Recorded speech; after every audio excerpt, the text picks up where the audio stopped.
अस्सलाम वालेकुम and welcome back.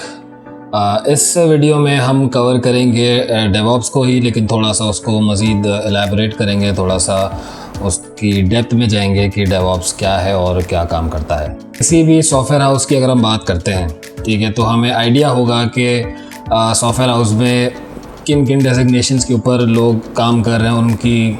Working mechanism क्या फ़ॉलो कर रहे हैं, उनकी क्या रिक्वायरमेंट्स और क्या कंडीशंस होती हैं। ठीक है,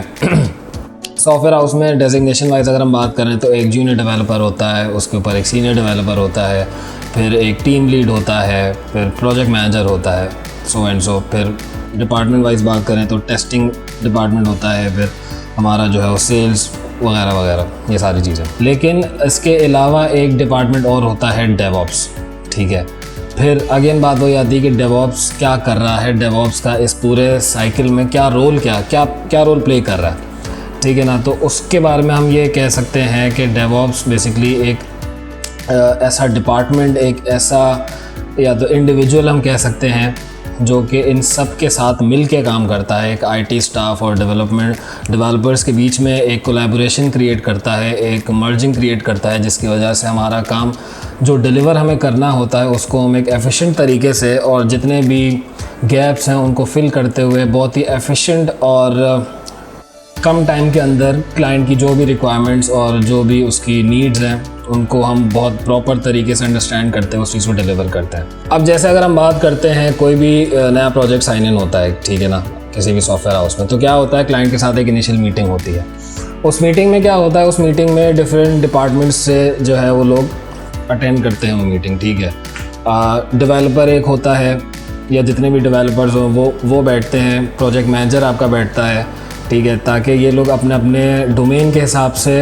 अपनी अंडरस्टैंडिंग के हिसाब से क्लाइंट की जो भी रिक्वायरमेंट्स हैं उसको अंडरस्टैंड करें और उसको प्रॉपर्ली इम्प्लीमेंट कर सकें। Same goes for the DevOps team. ठीक है, डेवऑप्स टीम में से कोई एक आर्किटेक्ट कह लें या कोई लीड डेवऑप्स का बंदा जो है वो ज़रूर बैठता है उस मीटिंग में,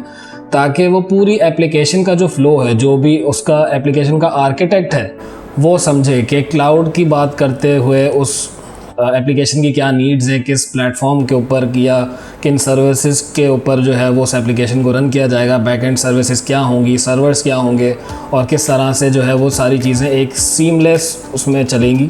ताकि स्केलेबल भी हमें उसको बनाना है, हमें उसको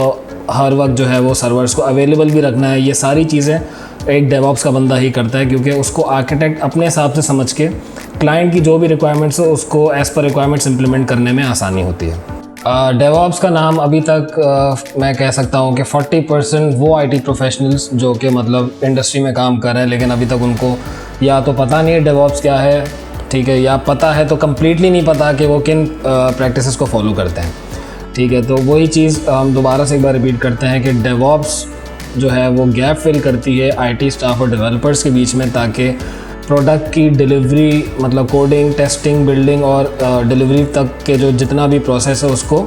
एक बहुत ही एफिशिएंट वे में, एक स्मूथ तरीके से उसको डिलीवर किया जाए। अच्छा, ये सारे जो टर्मिनोलॉजीज़ हम यूज़ कर रहे हैं, इसमें एक सबसे मेन टर्म ये है कि ऑटोमेशन के थ्रू इसमें सारे काम हो रहे होते हैं। ठीक है, अब सवाल ये आता है कि ऑटोमेशन क्या है और ऑटोमेशन क्यों ज़रूरी है। मतलब डेवऑप्स की प्रैक्टिस से पहले भी तो सारे काम हो रहे थे, सॉफ्टवेयर हाउसेस चल रहे थे, एप्लीकेशंस बिल्डअप हो रही थी, क्लाइंट्स को उनका काम डिलीवर हो रहा था। बट द पॉइंट इज़ कि ऑटोमेशन क्यों ज़रूरी है। देखिए, ऑटोमेशन इसलिए ज़रूरी है बिकॉज एक पॉइंट पे आके हमें कुछ टास्क ऐसे होते हैं जो हमें रिपीटेडली करने पड़ते हैं। ठीक है ना, अब वो काम अगर आप रिपीटेडली कर रहे हो तो आपको वो काम बर्डन भी लगने लगेगा, आप बोर भी हो जाओगे। तो ऑटोमेशन के थ्रू बेसिकली हम ये कर रहे हैं कि हम वो टास्क ऑटोमेट कर रहे हैं, हम स्क्रिप्टिंग के थ्रू उस चीज़ को कम टाइम के अंदर एक एफिशिएंट वे में उसको जो है वो कंक्लूड कर रहे हैं। आज के सेशन में हमने ये देखा है कि डेवऑप्स की प्रैक्टिस को इम्प्लीमेंट करने के बाद हम सॉफ्टवेयर डेवलपमेंट लाइफ साइकिल को किस हद तक इम्प्रूव कर सकते हैं, उनमें क्या क्या चेंजेस ला सकते हैं और उसको कितना बेहतर और जल्दी जो है वो अपना टाइम सेव करते हुए क्लाइंट को डिलीवर कर सकते हैं। अगर आज के सेशन से रिलेटेड कोई भी सवाल हो तो please feel free to comment below, और मैं पूरी कोशिश करूँगा कि उनका जो है वो जवाब दे सकूं और आपके जितने भी डाउट्स उनको क्लियर कर सकूं। तो अब तक के लिए इतना ही, इंशाल्लाह नेक्स्ट सेशन में मिलते हैं।